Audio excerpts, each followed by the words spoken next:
qui est en direct avec nous. Bonsoir. Donc vous avez fait un score jamais égalé par le Front National à Perpignan, que ce soit sur les municipales, les législatives ou même l'élection présidentielle où Marine Le Pen avait fait 22%. Comment vous expliquez un résultat comme ça, 34,4% hein? Écoutez, je crois d'abord par mon implantation personnelle, la liste que j'ai conduite, qui était une liste d'ouverture avec des gens qui n'étaient pas du Front National.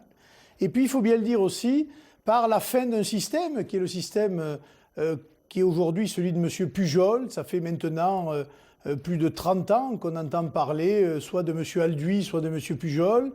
Aujourd'hui, je pense que les gens veulent tourner la page et ils se tournent vers, je pense, un candidat d'avenir, un candidat d'ouverture et un candidat qui a des projets pour la ville de Perpignan. Ils ont choisi, je pense, ce soir, des projets plus qu'une étiquette politique. Est-ce que vous pensez la victoire possible au second tour ?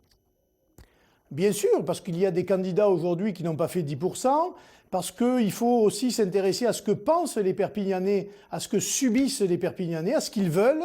Et encore une fois, moi je me bats pour des projets, pour une image de Perpignan. Il faut sortir de ce vieux schéma UMP d'un côté, Parti socialiste de l'autre. Et les Perpignanais, je pense, ont bien compris le message d'avenir que je leur portais aujourd'hui et ce soir en particulier. Alors on en parlait sur le plateau et Jean-Marc Ayrault l'a dit cette semaine, il serait risqué qu'une ville, surtout une ville de la taille de Perpignan, soit gérée par le Front National parce que vous n'avez pas les équipes et vous n'avez pas les compétences pour.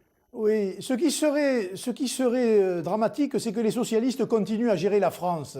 Et avant de regarder ce qui se passe à Perpignan et comment je gérerai la ville de Perpignan, il ferait bien de s'occuper de la politique gouvernementale et de la France, alors qu'il y a du chômage, de la dette et beaucoup de problèmes aujourd'hui qui se posent, beaucoup d'insécurité, une immigration incontrôlée. Il ferait mieux de s'occuper de ça que des villes qui risquent de tomber au Front National, parce que je pense que ce soir, toutes les villes qui demain pourraient tomber entre les mains, entre guillemets, du Rassemblement Bleu Marine et du Front National, seront des villes gérées d'une manière honnête, droite, transparente, et ça rompra, croyez-moi, le vieux système UMPS que nous connaissons ce soir. Merci M. Pujol. Alors M. Guessot, vous vouliez parler tout à l'heure. C'est Louis Alliot.